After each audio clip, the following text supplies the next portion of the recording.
what is our topic? Our topic is quantum mechanics. Means the quantum age begins the potentials and challenges. मतलब quantum age जो है उसके हमारे लिए हमें आह्वान कौन से आ रहे हैं, हमारे challenges क्या है, इसके बारे में आज का हमारा टॉपिक है.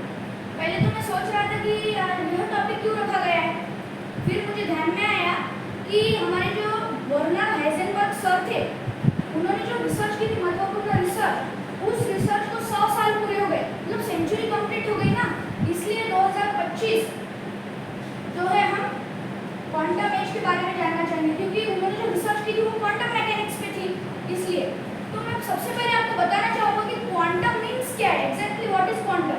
अगर आप सादे एक सामान्य इंसान को पूछोगे कि क्वांटम मीन्स क्या है, उन्हें पता नहीं होगा. व्हाई? क्योंकि लोगों तक ये इंफॉर्मेशन अभी तक पहुंची ही नहीं है. इसलिए वो लोगों तक इंफॉर्मेशन पहुंचाने के लिए इस बार ये टॉपिक रखा है, ऐसा मुझे लगता है. So quantum means what? It's the revolution of our life, our technology and even our selfs. मतलब वो हमें भी बदल सकता है. मैं आपको एक एग्जांपल देता हूँ. 20th सेंचुरी में ना एक रूम साइज कंप्यूटर बनाया गया था जिसमें डाटा कम स्टोर हुआ करता था और वो स्लोली चलता था. और उससे कंपेयर कीजिए आप हमारे पॉकेट्स में पूरे जो है, मतलब आज जो है हमारे पॉकेट्स में स्मार्टफोन्स है, राइट.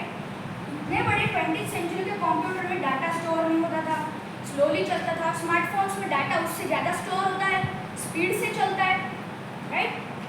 तो वही है. बट किसी भी चीज़ को स्मॉलर और फास्टर करना, that is not quantum. What is quantum then? तो क्वांटम मतलब किसी भी चीज़ को पूरी तरह बदल देना, that is quantum. But exactly what is quantum? Quantum is the small world of atoms, electrons and photons. That is quantum. अब मैं आपको एक बात बताता हूँ. जब आप टॉस करते हैं, जैसे क्रिकेट मैच होती है, IPL वगैरह, उनमें हम सिक्का उछालते हैं, टॉस करते हैं, राइट. टॉस करते टाइम जब वो सिक्का ऐसा घूमता है, तो उस पोजीशन को हम सुपर पोजीशन कहते हैं. That is also the principle. ये सुपर पोजीशन हर चीज़ में हम मतलब होती है. क्यों? जैसे कि आपको एक एग्जाम्पल देता हूँ. दैट इज द सन. सन की जो रेज है वो यहाँ तक आ रही है, राइट. सन की जो रेज है यहाँ तक आ रही है और उसमें जो एटम्स है सॉलिड फॉर्म में, जैसे कि ये जो रूम है ये पूरी बंद है और समझो ये खिड़की है, खिड़की में से जो है लाइट आ रहा है, सनराइज आ रही है. तो उसके अंदर आपको ना धूल दिखेगी, वही एटम है और वही उसके कण है सॉलिड फॉर्म में. और एटम के जो कण होते हैं मतलब वो किसी भी फॉर्म में हो सकते हैं, सॉलिड फॉर्म, लिक्विड फॉर्म, जैसे भी जितने भी स्टेट्स है उसमें हो सकते हैं. हम उसे गिन नहीं सकते. और एक बार हम उसके सिचुएशन और उसकी स्पीड को गिन सकते हैं, नाप सकते क्या? नो. जब हम उसकी सिचुएशन नापने जाएंगे उस एटम की, उस कण की, तब हम उसकी स्पीड नहीं नाप पाएंगे. और जब हम उसकी स्पीड नापने जाएंगे तो हम उसकी सिचुएशन नहीं नाप पाएंगे, राइट. तो दोनों हमें नापना इजी नहीं है, ये प्रकृति का ही है, इससे हम कुछ भी नहीं कर सकते, राइट. तो मैं आपको यही बताना चाहता था इस एग्जाम्पल से कि जो हमारे सर बोहर थे, बोहर सर, उनकी जो एटॉमिक थियरी है ना, उन्होंने उनमें उसमें लिखा है कि जो हमारा कार्टून है, आप सब कार्टून देखते हैं ना, आपके भी बच्चे होंगे, वो भी कार्टून देखते होंगे. और हमारे इंडिया में तो अलग ही क्रेज है डोरेमोन और नोबिता का. तो वो डोरेमोन और नोबिता में जो है डोरेमोन वो 22वीं सदी का एक रोबो. तो बोहर सर ने हमें यह कहा है कि हम उस रोबो को बना सकते, क्वांटम एज में बना सकते. बट व्हेन दो सन रेज को अर्थ पे आने के लिए 8 मिनट और 20 सेकंड्स लगते, राइट. उस 8 मिनट 20 सेकंड से भी फास्ट चलने वाला कोई तो गैजेट जब हम बनाएंगे ना, तब क्वांटम एज होगा, तब हम डोरेमोन को भी बना पाएंगे. तो मैं आपको यहाँ पर मैंने जो डाटा स्टोर किया है उसमें से कुछ बताना चाहूँगा.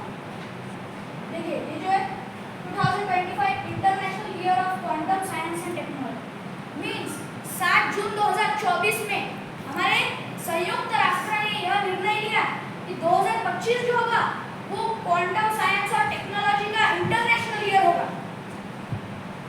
नेक्स्ट.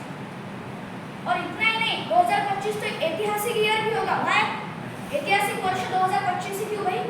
तो इसलिए क्योंकि जर्मन भौतिक विज्ञानी वर्नर हाइजेनबर्ग द्वारा प्रकाशित एक महत्वपूर्ण रिसर्च पेपर की 100वीं वर्षगांठ भी है. मतलब मैंने अभी बताया उसकी सेंचुरी भी, ये हमारे क्वांटम मैकेनिक्स का ही एक बहुत बड़ा हिस्सा है उनकी रिसर्च के कारण. नेक्स्ट.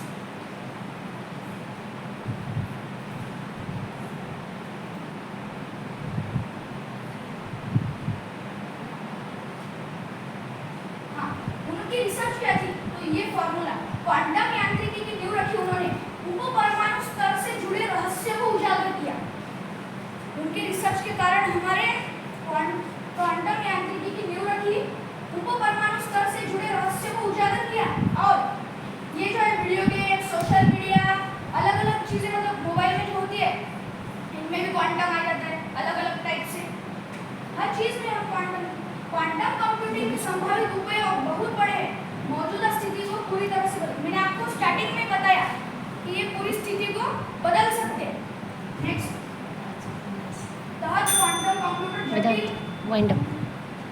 अणुओं और रासायनिक अभिक्रियाओं, मतलब हर चीज में इसका उपयोग होता है। और सबसे ज्यादा उपयोग किसमें होता है पता है क्या आपको? मेडिकल में, क्योंकि वहाँ पे जो मशीन्स होती है अलग अलग टाइप की, उसमें भी इसका ये होता है। और मेरे पास जो डाटा था मैंने आपको बताया, अगर मैं आपको अच्छी तरह से बता नहीं पाया हूँ तो मैं अगली बार ट्राई करूँगा।